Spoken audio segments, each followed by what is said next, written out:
Hello guys, in today's video I'm going to show you how to turn on use external emoji on your account on Discord, easy and quick. First click here, now click settings, and now click roles, click here, now click permissions.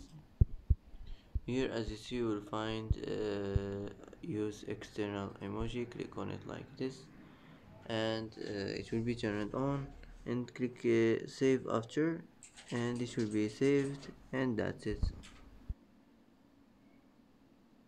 And that's it for today's video. If you like this video, don't forget to like and don't forget to subscribe.